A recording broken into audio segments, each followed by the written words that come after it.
filtración. Habíamos indicado que en un proceso de filtración nosotros tenemos que encontrar dos parámetros. ¿Cuáles son esos parámetros? Es la resistencia de la torta y la resistencia del medio filtrante. Teniendo estos dos parámetros ya podemos hacer el diseño de nuestro respectivo filtro, ¿ya? Eso es lo que habíamos indicado.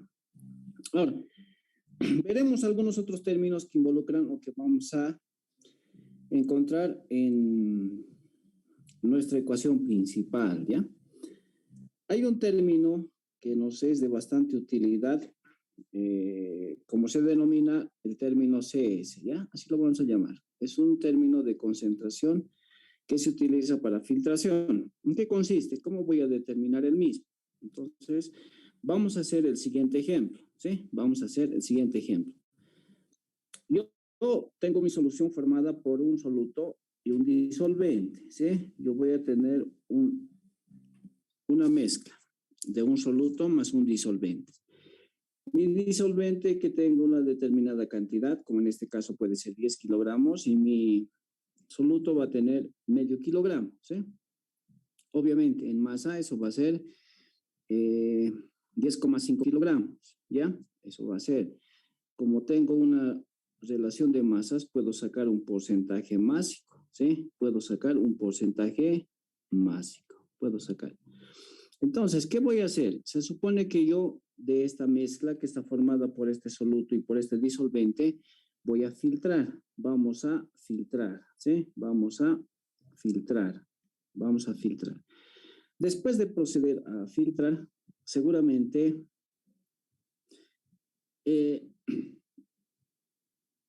mi sólido, el líquido que tiene, el sólido que era inicialmente seco, va a retener una misma cantidad de líquido, ¿sí? En este caso estamos asumiendo de que el sólido va a retener la misma cantidad del sólido que el líquido. Entonces, ese mi sólido que se va a retener va a ser aproximadamente ¿cuánto? Medio kilogramo, porque medio kilogramo de sólido tengo. Como he ido mezclando, entonces lo que has retenido en líquido, el sólido ha sido la mitad, medio kilogramo, ¿ya? Ha retenido. Eso estamos indicando que está sucediendo de esa manera. Posteriormente, después de haber filtrado, ¿qué es lo que ha pasado? Seguramente, como inicialmente tenía 10 kilogramos del disolvente, 5 se ha empleado en retenerse en el sólido, entonces la otra cantidad restante, como son 9,5, es lo que se ha debido filtrar, ¿sí? Entonces, yo en esta mezcla inicial, en esta mezcla 1, que lo llamo, yo tengo esos dos, 10 kilogramos de disolvente y medio kilogramo del soluto, del sólido lo llamaremos, ¿ya? Ahora, al realizar el proceso de filtración, el sólido ha retenido la misma cantidad que tenía, ¿sí? Una cantidad ha retenido. Entonces, ¿qué es lo que ha pasado? El filtrado que hemos obtenido debe ser menos la cantidad que se ha quedado retenido en el filtro, ¿sí? Se supone que tenemos nuestro filtro.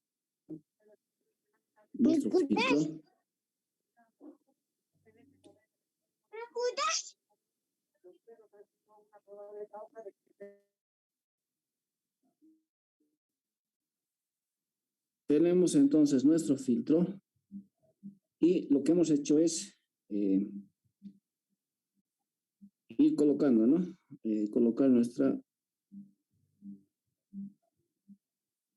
solución, ¿sí? Hemos ido colocando nuestra solución. Nuestra solución tenía medio kilogramo de sólido y 10 kilogramos de disolvente. Entonces, la torta, aquí que indicamos la torta, ¿no? La torta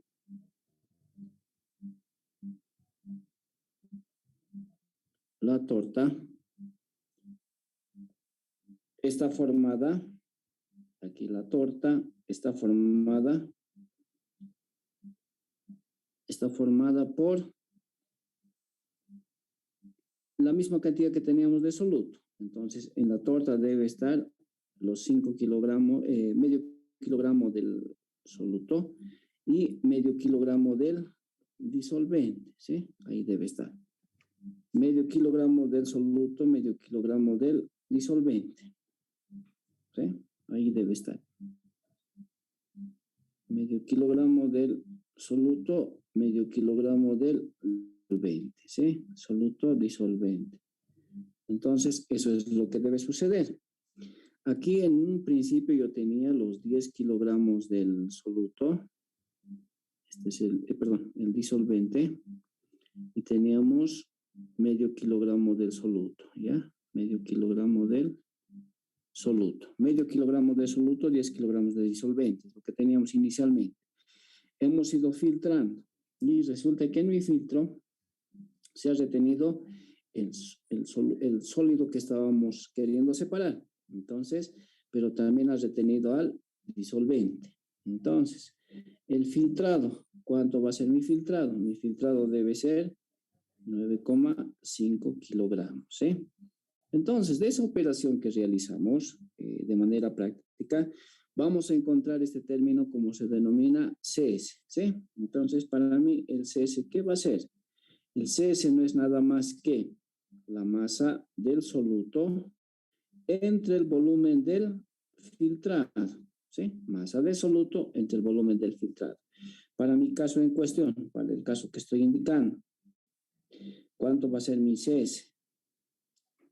El CS va a ser la masa de soluto, medio kilogramo, 0,5, ¿sí? Kilogramos de soluto. Volumen de filtrado, 9,5 kilogramos. Es agua, digamos. Entonces, densidad 1, 9,5 litros. Entonces, 0,5 dividido entre 9,5 litros. Entonces, ese debe ser mi concentración CS, ¿sí? 0,5 entre 9,5. Esa concentración yo voy a utilizar seguramente para hacer, voy a emplearlo para el diseño de para tenerlo presente en mi ecuación general de filtración, ¿sí? Eso es entonces en lo que concierne este término CS, ¿sí? Ese término CS que vamos a utilizar seguramente que en nuestras ecuaciones también vamos a ver, ¿ya? Vamos a analizar. El término CS. Masa de soluto sobre el volumen de filtrado, ¿sí? Masa de soluto sobre el volumen de filtrado. Ahora, ¿cómo es que vamos a llegar a obtener la ecuación general de filtración o la ecuación madre de los filtros? Vamos a recurrir a algunas otras ecuaciones, ¿sí? Ya tenemos algunas ecuaciones que implican esta situación. ¿Cuál es una de ellas? Es la ecuación de Hagen-Poiseuille, ¿sí? La ecuación de Hagen-Poiseuille que me sirve en régimen laminar. La ecuación de Hagen-Poiseuille me indica que está relacionando una caída de presión en relación a un determinado espacio, ¿sí? Caída de presión en relación a un determinado espacio. Y me da la expresión, ¿no? Tengo en el mismo a la viscosidad, la velocidad, GC, un factor de conversión y D en diámetro, ¿sí? Y seguramente, analizando las unidades que tiene la ecuación de Hagen, debe ser pascales por cada metro, ¿sí? Son las unidades en el sistema internacional que debe tener. Entonces, una de las primeras ecuaciones que ya podemos ir viendo es esta ecuación de Hagen-Poiseuille, ¿ya? Ahora, también contamos con otras ecuaciones, ¿sí? Tenemos otras ecuaciones. Ahora, nosotros vamos a utilizar, para nuestro caso, lo propuesto por Karman-Coseni, ¿sí? Vamos a utilizar lo propuesto por Karman-Coseni, ¿sí? La ecuación de Karman-Coseni. Entonces, yo voy a utilizar la ecuación que propone Karman-Coseni, ¿sí? ¿Qué me dice Karman-Coseni? Es algo similar a la ecuación de Hagen. Entonces, implica, dice, la caída de presión sobre L es igual a una constante. La viscosidad, la velocidad, 1 menos E elevado al cuadrado. E para nosotros es la fracción de vacío o también denominado como porosidad.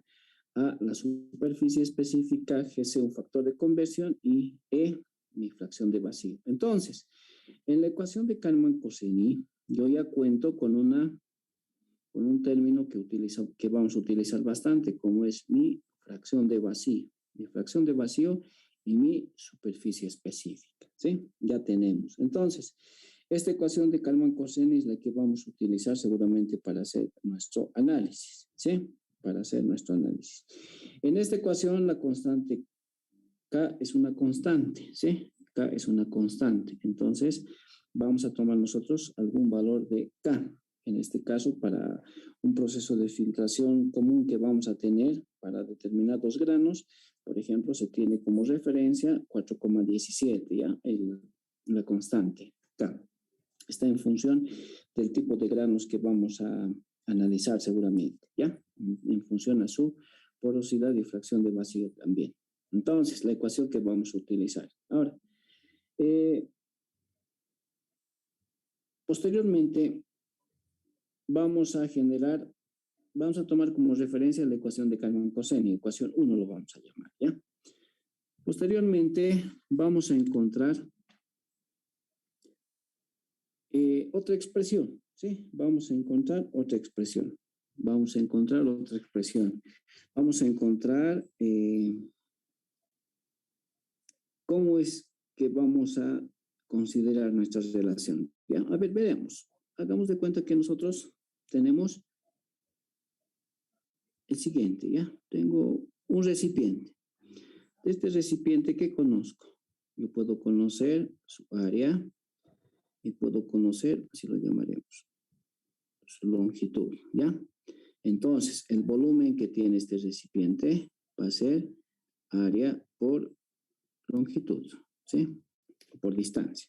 Ese es mi recipiente. Conozco de ese recipiente el volumen. Ahora, este recipiente, yo voy a colocar, voy a exagerar el tamaño de los sólidos, ¿ya? Voy a exagerar. Entonces, hagamos de cuenta que estos son los sólidos que están presentes, ¿ya? Todos de manera uniforme. Mis sólidos. Bueno, los sólidos que tengo, ¿ya? El sólido, hagamos de cuenta que es de esa manera. Entonces, hasta aquí indicaremos. El sólido debe tener un volumen, ¿sí? El sólido va a tener un volumen. Yo lo que quiero determinar es el espacio que no está ocupado por el sólido. Entonces, al hacer esta consideración, debe existir un espacio vacío, ¿sí? Ese es mi vacío. El sólido está siendo ocupado, ¿sí? El sólido tiene un espacio que ocupa, pero va a haber un espacio que no está ocupado por el sólido, ¿sí? Ese es el volumen que va a tener el vacío.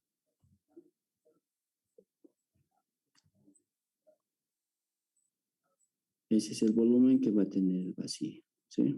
Voy a tener el volumen del vacío. Entonces, el vacío tiene un volumen.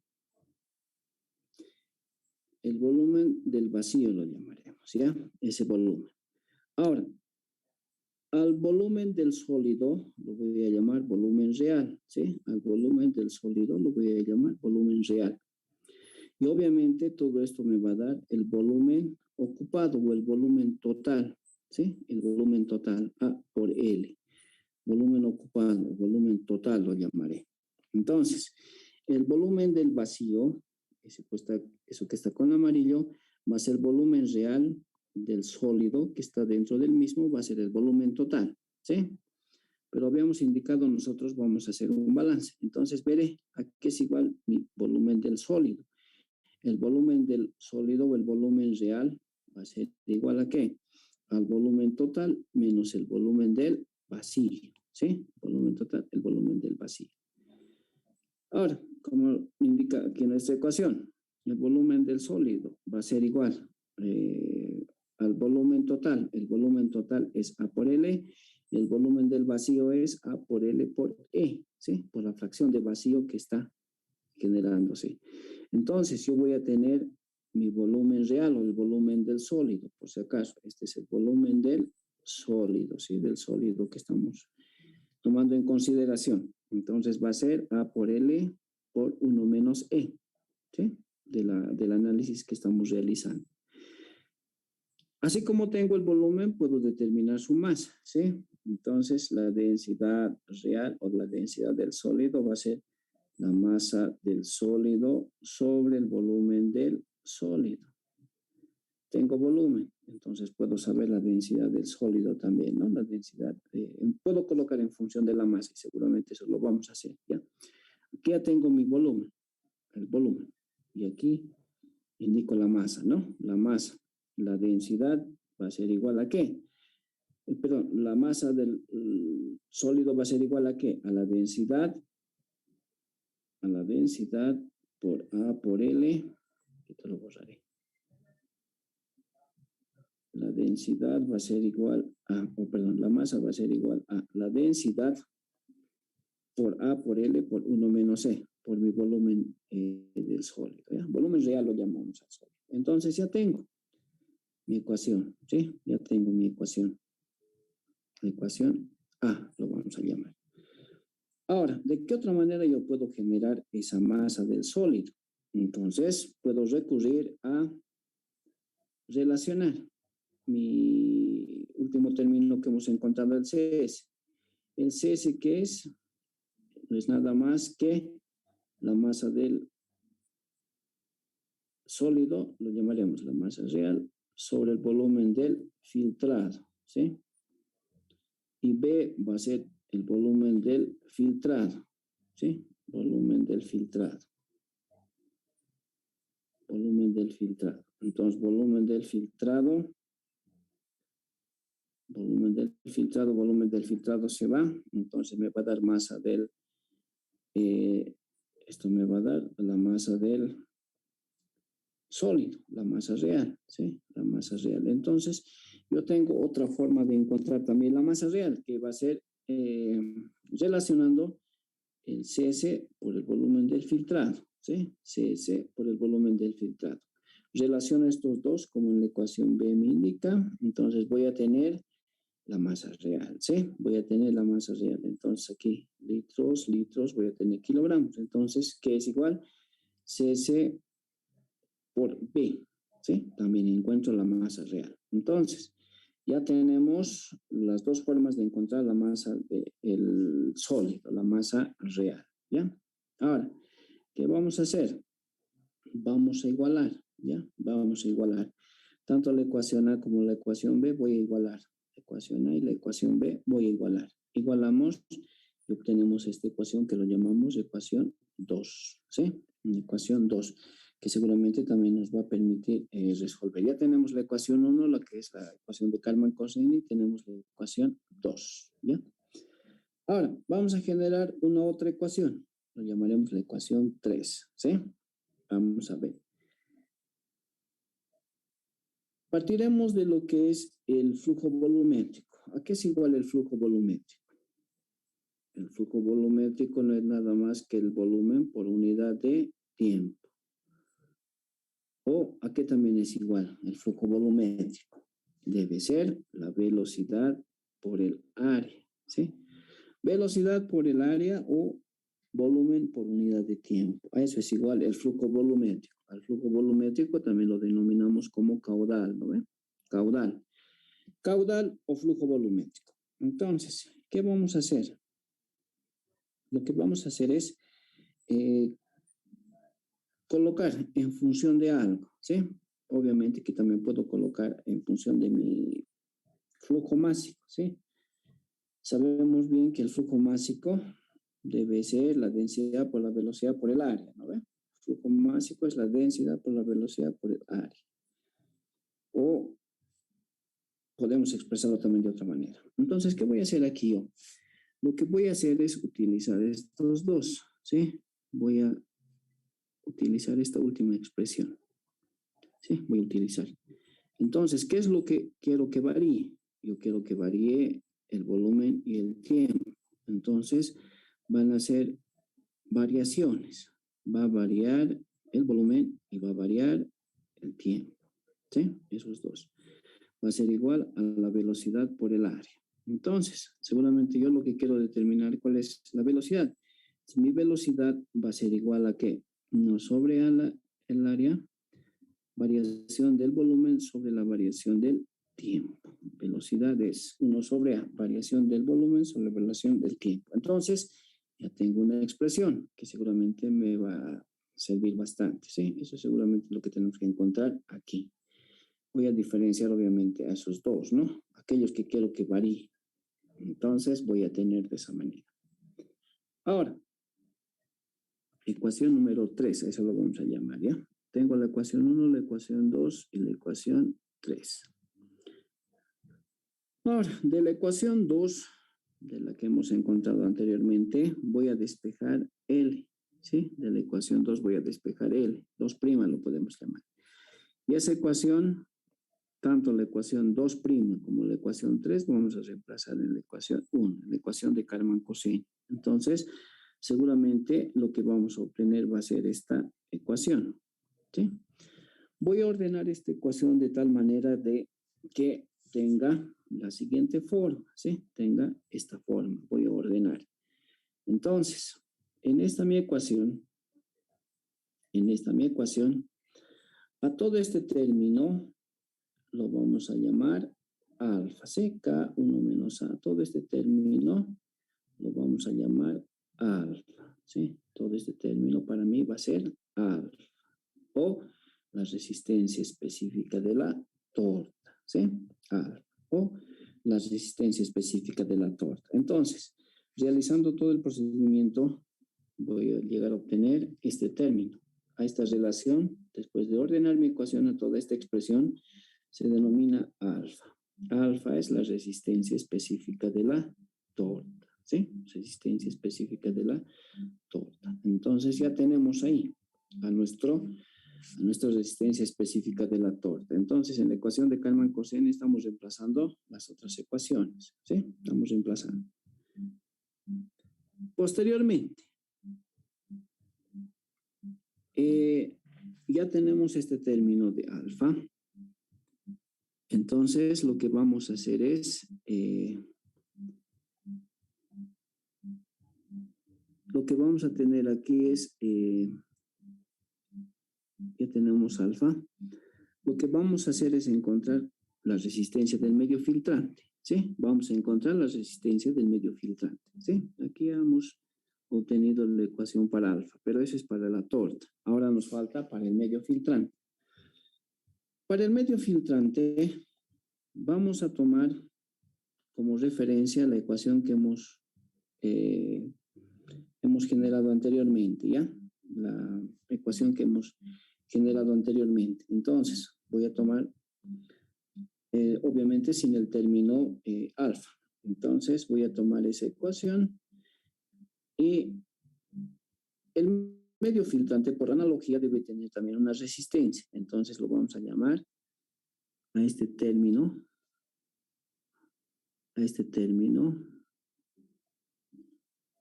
Rm, ¿sí? U por Rm. Entonces, este término seguramente va a ser mi Rm, ¿sí? Por analogía, pero estamos tomando directamente Rm. Entonces, a todo el término que voy a tener, voy a tenerlo por la viscosidad. Entonces, vamos a tener esta expresión. Estoy tomando la expresión de la anterior, ¿ya? Estamos tomando la expresión de la anterior. Estoy tomando en consideración esta ecuación. Estoy tomando en consideración esta ecuación, ¿ya? Esta es la ecuación que nosotros llegamos a obtener. Esta es la ecuación que llegamos a obtener. En esta ecuación estamos indicando que todo esto representa alfa. Entonces, el otro término debe representar, para el medio filtrante, este otro término debe ser la resistencia que ofrece el medio. Si este es la resistencia de la torta, este debe ser del medio, ¿sí? Multiplicado por U. Entonces, esta es la ecuación que yo estoy utilizando, ¿sí? Para la resistencia del medio filtrante, estamos tomando por analogía que seguramente va a ser de esa manera, ¿sí? Entonces, para la resistencia del medio filtrante, estoy tomando yo ya esa situación, ¿sí? Rm por U. Entonces, Rm por U, alfa, ya sabemos que alfa es la resistencia de la torta. Entonces, para el medio filtrante voy a tomar de esa manera, ¿sí? Ahora, ¿cómo va a ser la ecuación total de mi filtro? La ecuación general. Se supone que la caída total de presión que voy a tener en mi filtro va a estar dado 1 por la torta, así lo llamaremos, delta P alfa, más la caída de presión que va a tener mi medio filtrante. Me lo llamaré ya, medio filtrante. Entonces, la caída de presión total que va a tener mi filtro va a estar dada por la torta y el medio filtrante. Esa es la caída total. Entonces, eso lo representaremos, ¿sí? Lo representaremos. Lo vamos a representar y seguramente vamos a tener la siguiente ecuación. Aquí estamos indicando, ¿no ven? Aquí está. Para el filtro entero. Entonces, aquí yo voy a tener mi caída de presión total, va a ser la que es originada por la torta,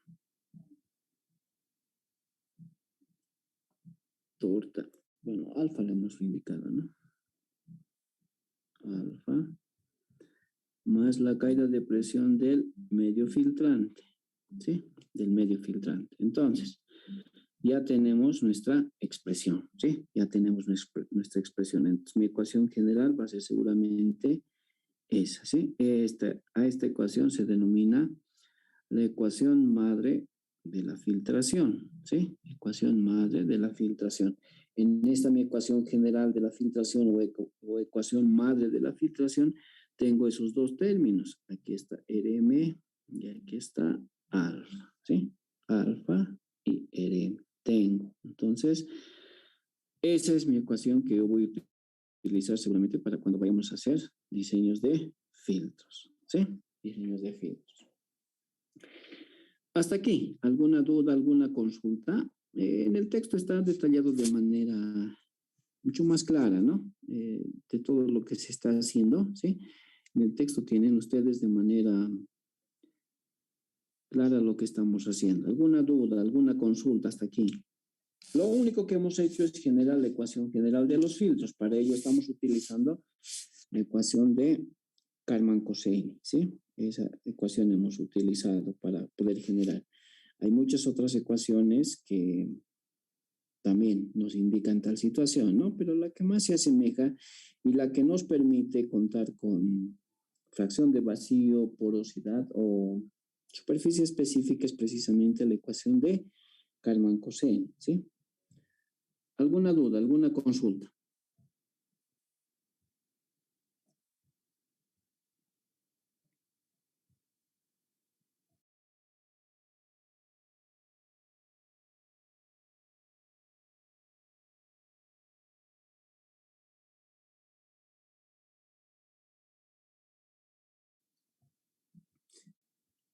Bien, continuaremos entonces.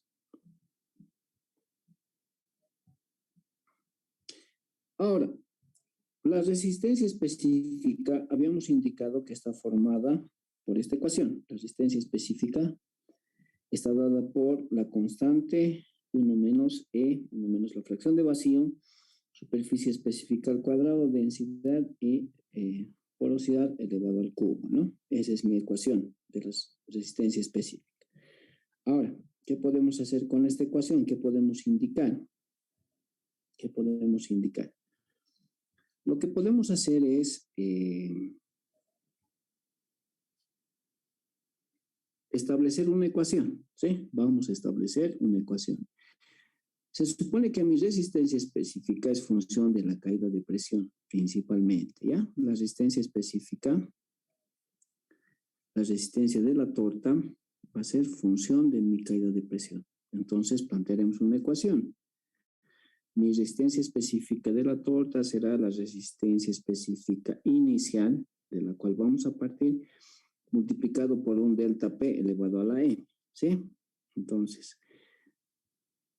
tanto la resistencia específica inicial como M tenemos que encontrar de manera experimental. Entonces, para ello, ¿qué vamos a hacer? Esta ecuación que nosotros nos estamos planteando, podemos logaritmizar. Vamos a hacer que esté afectado por un logaritmo. un logaritmo de base 10, ¿no? Entonces, el logaritmo de alfa va a ser igual a logaritmo de la resistencia específica inicial más m por el logaritmo de delta p. Entonces, esta ecuación que nosotros hemos generado lo vamos a asemejar a una recta, ¿sí? Donde seguramente mi ordenada va a ser el logaritmo de alfa, el logaritmo de la caída de presión va a ser x, el término independiente va a ser b, y m va a ser mi término constante, ¿sí? El término que tenemos ahí. Se supone que tenemos nosotros rangos, entonces m es el factor de compresibilidad, va de 0 a 1. Entonces, para sustancias altamente compresibles va de 0 a 1.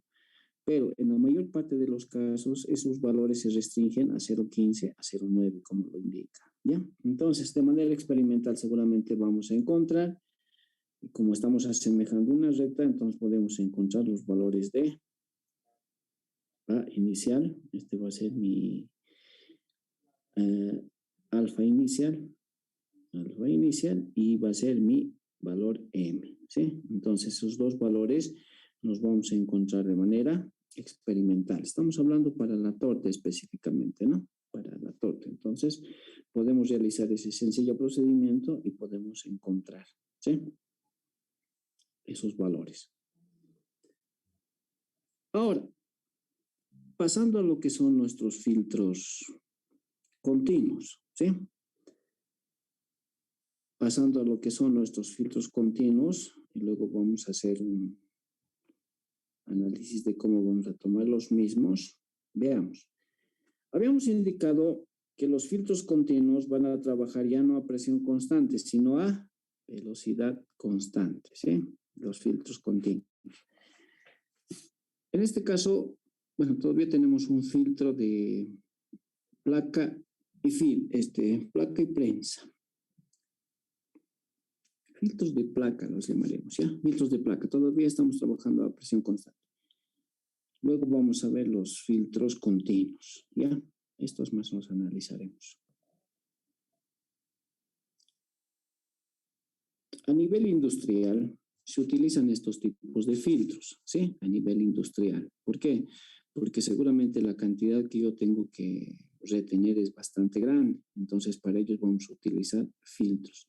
Estos son filtros de placa, hay filtros de prensa, ¿sí? Filtros de placa, filtros que también contamos con los otros tipos de filtros. Contamos con estos otros tipos de filtros, como son los filtros de placa, ¿ya? Estos filtros de placa nos sirven para mayor capacidad, ¿sí? Para mayor capacidad. Entonces, si yo quiero filtrar una gran cantidad, voy a utilizar seguramente estos tipos de filtros, ¿sí? Voy a utilizar estos tipos de filtros.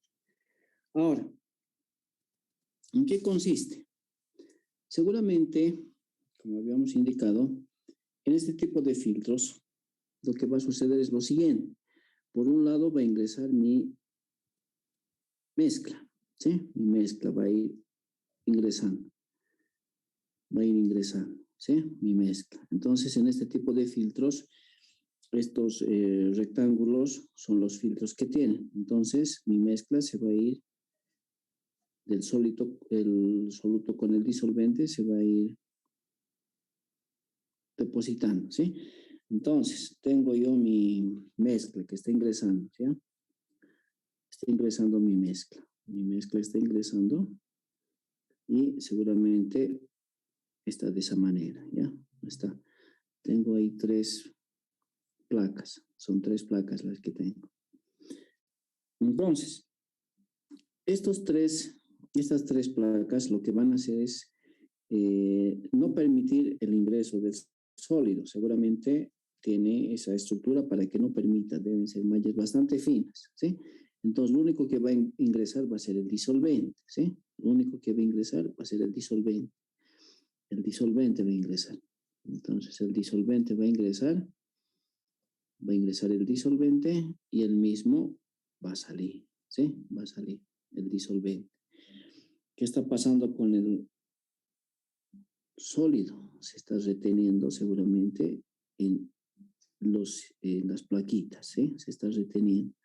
Se va a retener en las plaquitas. Se va a retener. Entonces, se va a ir reteniendo, se va a ir reteniendo, se va a ir seguramente saturando, ¿no? Se va a ir reteniendo.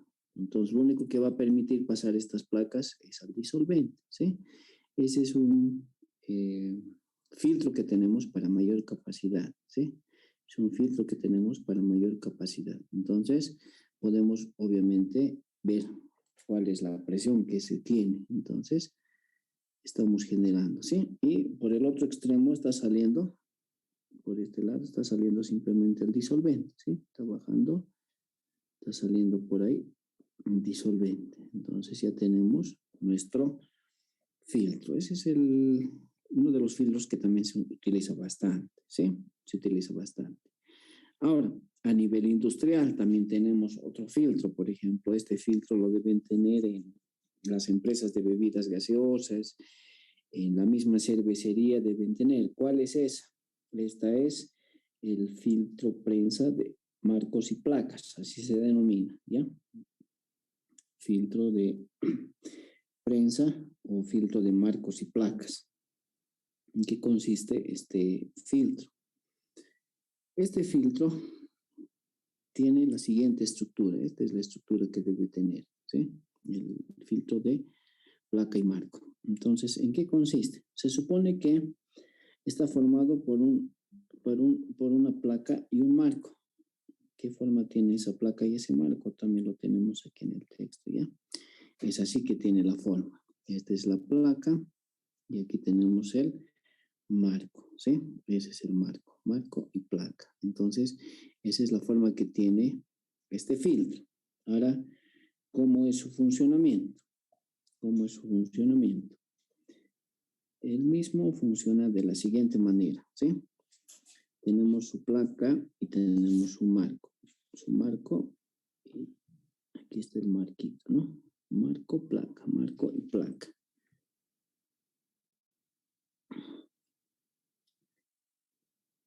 Lo que hace mi mezcla es ingresar. Va a ingresar por la parte superior, ¿ya? Va a ingresar. Va a ingresar. Va a ingresar. Entonces va a ingresar a este depósito, ¿sí? Va a ingresar. Está ingresando mi alimentación. Va a ingresar. Va a ingresar. Ingresa. Ahí está ingresando, ¿ya? Ingresa. Ahí ingresa. Mi alimentación, obviamente tiene ese sólido que quiero separar, ¿sí? Estoy filtrando. En el caso de una empresa de bebidas gaseosas, ¿qué tendría que filtrar? Por ejemplo, el jarabe. Un jarabe que voy a utilizar, tengo que filtrar, ¿sí? Tengo que filtrar. Las partículas en suspensión tienen que quedarse en el mismo. No puedo tener un jarabe contaminado, ¿no? Tiene que ser un jarabe apto para que se pueda utilizar. Entonces, está ingresando por la parte superior estás ingresando por la parte superior mi alimentación, ¿sí? Tiene dos marcos y dos placas. Entonces, ingresa mi alimentación, el soluto con el disolvente, ingresa, está ingresando, ¿sí? Está ingresando, ingresa, y seguramente va a empezar a salir y el líquido filtrado, ¿sí? Va a salir, va a salir, va a salir. Y él mismo va a salir por ahí, empieza a salir, ¿ya? Por los costados empieza a salir, va a salir, empieza a salir. Igual aquí, empieza a salir. Está saliendo por el otro costado, sale. Entonces todo esto que sale ya se recolecta, ¿sí? Por ejemplo, en el caso de jarabe, ya tengo mi jarabe filtrado, ¿sí? Está saliendo. Entonces, las partículas en suspensión, ¿dónde se están depositando? Seguramente se están depositando ahí, ¿sí? Se está depositando, se está saturando. pones una pequeña, una bolsita, se está saturando, ¿sí? Se está saturando. Se está saturando. Entonces va saturando y va a pasar un tiempo determinado, entonces tengo que también sacar, limpiar, ¿no? Hacer la respectiva limpieza. Entonces, ese es el funcionamiento de un filtro de marco y placa, ¿sí? También es un proceso de filtración en paralelo. Esto es lo que se utiliza a nivel industrial, ¿ya? Se utiliza más a nivel industrial. En una empresa de bebidas gaseosas seguramente podemos encontrarnos con este filtro. En la cervecería lo mismo. ¿Para qué utilizarían en la cervecería? Seguramente para clarificar. Tengo que clarificar después de que se ha realizado el proceso de mezcla con lúpulo y otros componentes. Tengo que filtrar, ¿sí? La misma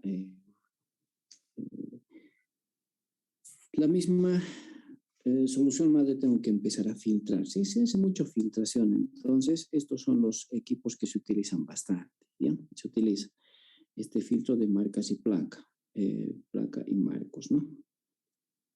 O una filtración en paralelo. A nivel industrial, ese es el que se utiliza. Entonces, no es complicado su funcionamiento. Ingresa por la parte superior, va depositándose en esos espacios, va ingresando por la parte superior, va depositándose en esos espacios y va pasando al otro lado. Estas partes que están achuradas son los respectivos filtros que tiene, ¿no? Con una determinada abertura, Entonces, esos son los filtros que tenemos a presión constante, ¿ya? A presión constante a nivel industrial. A nivel de planta piloto. El anterior, el filtro de placa puede utilizarse a nivel de planta piloto. Este es a nivel industrial, ¿no? Un filtro a nivel industrial. Uno de placa y marco. Entonces también contamos con ese tipo de filtros, ¿ya? Ahora, veamos cómo es que vamos a hacer nuestro análisis, ¿ya? ¿Cómo es que vamos a hacer nuestro análisis para determinar las diferentes constantes, ¿ya? Para determinar las diferentes constantes y qué es lo que tenemos que obtener y llegar a lo que hemos hecho en la parte práctica, ¿no? Hemos obtenido de manera práctica esos valores de alfa y RM, que es lo que nos interesa, ¿no? Para poder hacer el diseño de cualquier filtro. Entonces, para mis constantes, resulta que yo puedo hacer lo siguiente. Esta es la ecuación general de la ecuación madre de los filtros, ¿ya? Esta es mi ecuación madre de los filtros. Esta es mi ecuación general, mi ecuación madre de los filtros. Ahora, yo puedo cambiar los parámetros, ¿sí? Vamos a cambiar los parámetros. Voy a poner en función de otros parámetros, ¿ya? Entonces, vamos a hacer el siguiente análisis. Lo único que hacemos es invertir esta ecuación y trabajar sobre eso, si se fijan bien, ¿ya? Estoy invirtiendo. Esta es mi ecuación y aquí estoy invirtiendo. Estamos invirtiendo. Entonces, al realizar ese procedimiento, ¿qué es lo que estoy haciendo? Al realizar este procedimiento, estoy encontrando otra relación de términos, ¿sí? Otra relación de términos. Entonces, a toda esta expresión,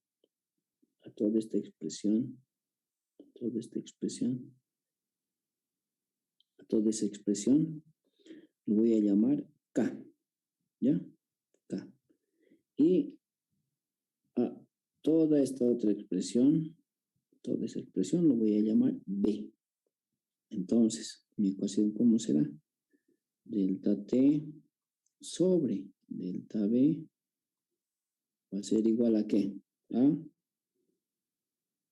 K por B, ¿sí? K por B más B, ¿sí? Delta T sobre delta B va a ser K por B más B. Entonces, lo único que he hecho es mi ecuación general de los filtros, la ecuación madre de los filtros, lo he invertido, ¿sí? De esta manera, lo he invertido. Hemos obtenido esa expresión y a eso lo he denominado de esa manera, ¿sí? Lo hemos encontrado. Entonces, K y B. Ahora, esta ecuación, ¿qué puedo hacer? Con esta ecuación, no se olviden que en la ecuación donde digo que es K, está mi alfa, ¿sí? En esta ecuación donde estamos indicando que K es todo este término, ahí tenemos alfa. Y en esta otra ecuación B, donde indicamos que es B, tenemos el RM, ¿sí? Entonces, en esa mi ecuación yo tengo tanto K como B, que seguramente los vamos a encontrar. En K se encuentra alfa y en B se encuentra RM, ¿sí? En K se encuentra alfa y en B se encuentra RM. Entonces, ¿qué vamos a hacer posteriormente? Ya tenemos, ¿ve? Lo que hemos indicado, ¿sí? K, B. Entonces, tengo mi ecuación. O también lo podría haber llamado K1 y K2, ¿no? Creo que esta es la ecuación que hemos utilizado nosotros para encontrar nuestros parámetros de alfa y RM, ¿no? Este es el que hemos encontrado. Entonces, aquí está mi ecuación. Esta es mi ecuación. K. Ahora, como es que voy a realizar a presión constante, lo llamaré Kp, porque estoy realizando en función de la presión. Y si en algún momento voy a trabajar en función de la velocidad, lo llamaré Kb, a velocidad constante. Kp a presión constante, ¿ya? Eso vamos a posteriormente ver. Entonces, o también podríamos llamarlo, ¿no? K1 y K2. En vez de poner B, podría también haber sido K1 o K2. No hay ningún problema. Entonces, esta es mi ecuación que me va a servir para encontrar esos dos valores, alfa y RM, ¿sí? RM. Ahora, esta ecuación, obviamente, podríamos también desarrollarla en la forma original que tenemos o en la otra. Podríamos desarrollarla y llegamos a obtener una expresión, ¿sí? Haciendo la respectiva integración, podemos encontrar. ¿Y qué es lo que vamos a encontrar? Seguramente al tiempo. El tiempo es igual a la constante K por el volumen al cuadrado sobre 2 más la constante B por el volumen.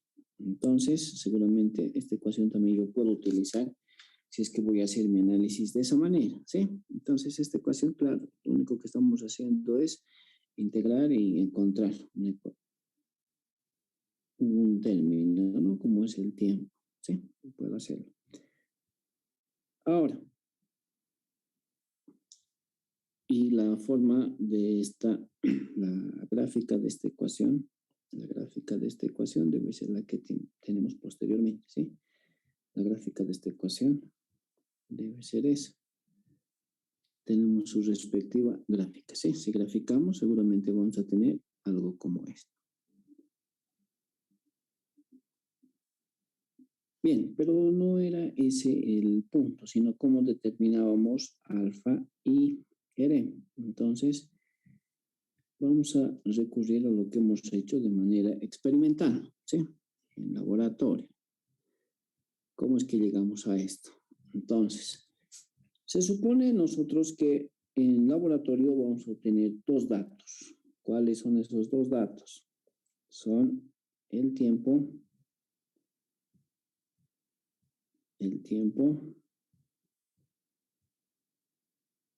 vamos a obtener el tiempo y vamos a obtener el volumen de filtrado, ¿sí? Esos dos datos vamos a obtener en laboratorio, el tiempo y el volumen de filtrado, nada más. Vamos a obtener esos dos. Entonces, habíamos indicado que en el tiempo cero, obviamente, no hay nada de filtrado. En el tiempo cero, no hay nada de filtrado. Va a pasar un determinado tiempo, voy a tener un volumen. Va a pasar otro tiempo, voy a tener otro volumen. Va a pasar otro tiempo, voy a tener otro volumen. Entonces, Esos son los datos que habíamos ido generando de manera experimental, ¿ya? De manera experimental. Ahora, ¿qué íbamos a hacer con estos datos? ¿Cómo es que íbamos a realizar nuestro análisis? Entonces, íbamos a hacer lo siguiente, ¿sí? Vamos a hacer lo siguiente. Se supone que yo voy a encontrar un delta tiempo, ¿ya? Voy a encontrar un delta tiempo. El delta tiempo no debe ser nada más que el tiempo final menos el inicial. Entonces, aquí va a ser, este es mi inicial, este es mi inicial, este va a ser mi final. Este será después mi inicial, este va a ser el final. Después este va a ser mi inicial y este va a ser el final. Y así voy a ir avanzando, ¿ya? Inicial, inicial, final, etc. Entonces, voy a ir encontrando esos valores de variación de tiempo. Tiempo final menos tiempo inicial. Tiempo final menos tiempo inicial. Tiempo final menos tiempo inicial, ¿sí? Y así voy encontrando. Hasta ahí no tenemos ninguna dificultad, ¿ya? Hasta ahí. Estamos desarrollando nuestra tabla de datos. Los únicos datos que tenía de manera experimental eran estos dos, tiempo y volumen. Así como tengo delta tiempo, voy a también obtener delta volumen, ¿ya? Delta volumen. Entonces, voy a tener delta volumen. Entonces, vamos a obtener delta B. Delta B. Delta B. Entonces, para mi delta B, ¿qué voy a hacer? Igual que en el anterior caso. Bueno, para nuestro caso práctico se ha mantenido constante, ¿no? Entonces era B1 menos 0. B2 menos B1. ¿Ya? B3 menos B2. Puede ser que varíe también, ¿no? Eso va a depender de cómo yo lo tomo en el experimento. Entonces, vamos a encontrar ese parámetro, ¿ya? Como es la variación del volumen. Ahora, necesitamos un otro término, como es la relación de estos dos. Entonces, delta T sobre delta B voy a dividir. Vamos a dividir delta T sobre delta B. Voy a dividir. Entonces, dividimos. Como ya tenemos nuestra tabla de datos, dividimos. Delta T, delta B nos va a dar un valor. Dividimos. Delta B, delta T, delta B, otro valor. Delta T, delta B, otro valor. Delta T, delta B y así. Vamos a ir generando. Ahora, necesitamos un término más. Entonces, lo llamaremos el volumen promedio, ¿ya? Volumen promedio lo llamaré, volumen promedio. Este volumen promedio para mí, ¿qué va a ser? Va a ser el volumen inicial más el volumen final entre 2. Volumen, perdón, este es 1. Ya. Volumen inicial más el volumen 1 dividido entre 2. Luego, el volumen 1 más el volumen 2 entre 2. El siguiente punto, volumen 2 más volumen 3 entre 2. Estoy sacando el promedio, ¿ya? Estoy sacando el promedio. Hasta ahí hemos concluido nuestra tablita, ¿sí? Hasta ahí concluimos con nuestra tabla. Ahora, ¿qué vamos a hacer? Estos dos últimos vamos a graficar, ¿sí? Vamos a graficar. Entonces, graficamos. Por analogía, como estoy trabajando con variaciones, entonces voy a colocar delta T sobre delta B. ¿Ya? Delta T sobre delta B. Eje de las ordenadas. Eje de las abscisas. Volumen promedio. Entonces, tengo los puntos de ahí. Voy a colocar los puntos. Todos los puntos voy a ir determinando en esa gráfica. Y seguramente vamos a tener una dispersión de puntos, ¿sí? Voy a tener una dispersión de puntos. Entonces, ¿qué voy a hacer? Voy a aplicar aquí un método. En laboratorio se les había recomendado que apliquen el método de los mínimos cuadrados, ¿no? Entonces, voy a hacer que todo esto esté relacionado con una recta, ¿sí?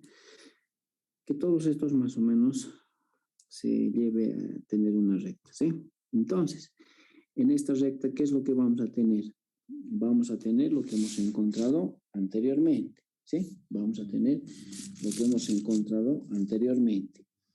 Habíamos indicado en nuestra ecuación anterior que en términos de los que estamos planteando va a ser delta T sobre delta B va a ser igual a esa constante K multiplicado por B más P. Esa es la ecuación que hemos encontrado anteriormente.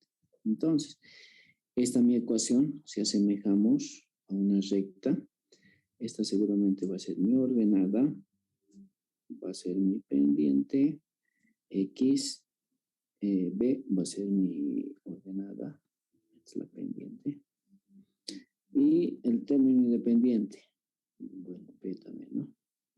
B. Entonces, yo ya tengo, al encontrar M, en este caso, mi pendiente va a ser esa constante que estamos encontrando. Entonces, sabemos igual a que es K. Ya tengo esta ecuación, ¿sí? Sé qué valor es aquí. Entonces, tenemos la pendiente de esta ecuación. Conocemos la pendiente, ¿no? Y este va a ser mi término independiente B. Entonces, sabemos igual a qué es igual este. B. B es igual a mi viscosidad por Rm sobre delta P GC por el área, ¿sí? Entonces, al encontrar B, estamos encontrando ese término que nos es de bastante utilidad, como es Rm, ¿sí? Y al encontrar el otro término, como es la pendiente, para mí la pendiente es igual a K y es igual a ¿qué? Es igual a la viscosidad por la resistencia específica de la torta por el CS dividido entre mi caída de presión por el GC y por el área al cuadrado. Entonces, en esta ecuación estoy encontrando también mi alfa. Mi pendiente o K está relacionando esos dos. Entonces, eso es lo que hemos hecho de manera experimental y estamos justificando en nuestro análisis cómo es que vamos a determinar o cómo se determina, ¿sí? Alfa y Rm. Tanto alfa y Rm tienen valores bastante grandes, ¿sí? Bastante grandes. Son valores grandes los que tiene alfa y Rm, no son valores pequeños, ¿sí?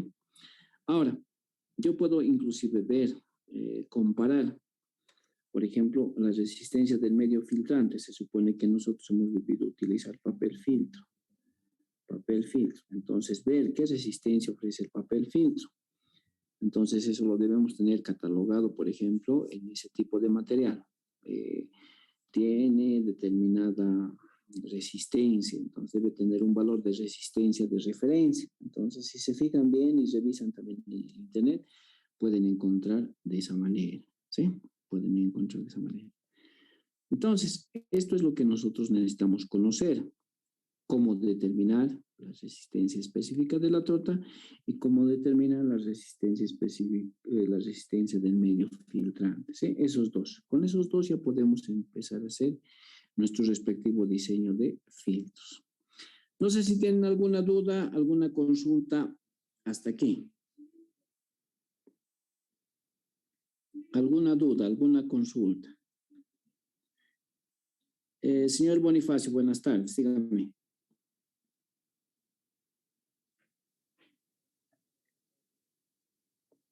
No tiene activado su micrófono.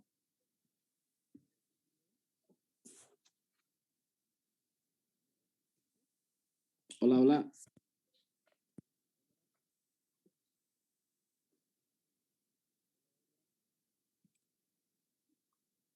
Su micrófono no tiene activado.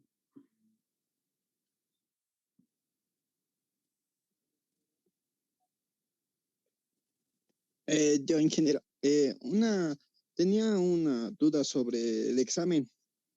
¿Quién es el que está hablando? Pero no sé, no levantan la mano. Sí, claro, dije. Yo levanto. Ahora sí, señora Ruquipa. Buenas tardes, dígame. Sí, tenía una duda del ejercicio 1 del examen que nos pedía el diámetro en milímetros, pero las respuestas que usted puso estaba en centímetros y nos salía error a todos, creo. Y eso quisiera ver si lo puede revisar, ingeniero. Porque... no, en milímetros está la respuesta. Ingeniero, no es que todos... sí, porque creo que con milímetro convirtiendo a milímetro sale distinto la respuesta, con una coma retrocedí. Ya, lo voy a revisar, pero en milímetros está, o sea, de la pregunta 1, por si acaso, he revisado de manera bastante detallada, entonces, la respuesta que ustedes han colocado, todo eso he ido revisando y comparando con lo otro, en milímetros está como se indica, no está en centímetros, tal vez ha habido algún error, pero está en las unidades que se les pide, ¿ya? Ahí está, y si hubieran transformado a centímetros igual no habría problema, yo lo puedo transformar, se puede ver, pero lo que sí es, no han llegado las respuestas, ¿eh? Con respecto al examen, a ver, hablaremos. Y la pregunta número 2, por si acaso, era una práctica de ustedes, ¿no ve? No sé si era la práctica 5, la práctica 4, en la cual ustedes tenían que hacer. En esa pregunta simplemente hay 3 personas que han hecho, ¿sí? 3 personas, tal vez son los que, bueno, han revisado bien lo que hemos hecho en las diferentes clases, ¿no ve? 3 personas han hecho la pregunta 2. La pregunta 1 no han hecho, no sé si es por el factor de conversión o por algún motivo, pero he ido revisando de manera minuciosa cada uno, no ha llegado, ¿sí? Ahora, lo que sí me falta revisar es sus argumentos. Voy a revisar eso también de los argumentos. Voy a ver en qué parte se han equivocado. Algunos sí he visto ya en qué parte se han equivocado. Como les comento, más que todos es el factor de conversión. Ahí es donde se han equivocado, ¿sí? No han tomado en consideración el factor de conversión que deberían realizar. Casi la mayoría está con ese problema en la pregunta 1.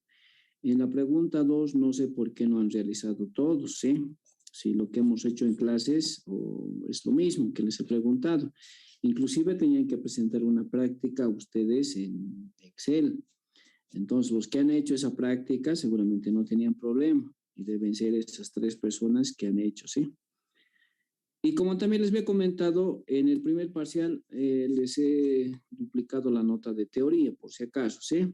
Hay algunos que tienen muy buena nota, no necesitan mucho en el examen final, pero eso no quiere decir que no tengan que estudiar, ¿no ve? Tienen que igual estudiar, ¿sí? La siguiente clase vamos a fijar la fecha del examen, ¿ya? Puede ser la subsiguiente. La siguiente clase ya terminamos, vamos a terminar casi todo, ¿sí?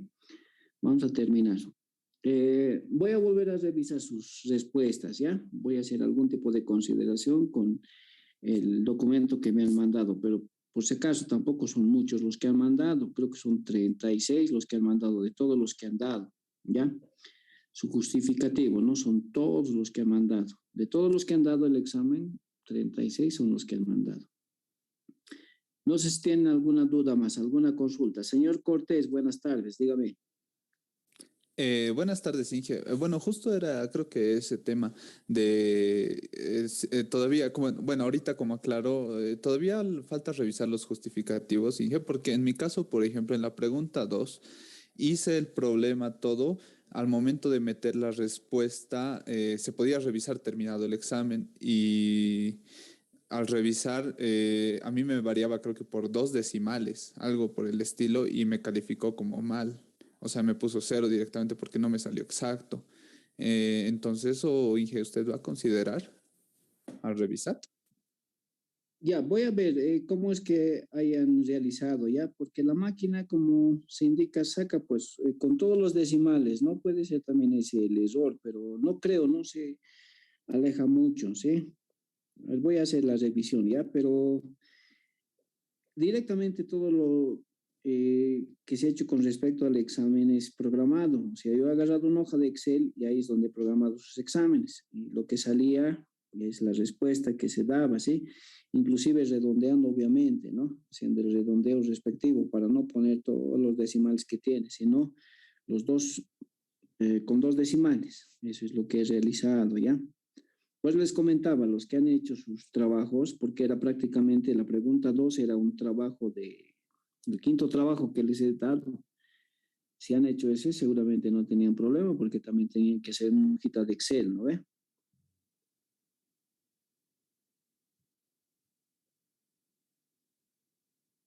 Señorita Vera, buenas tardes, dígame.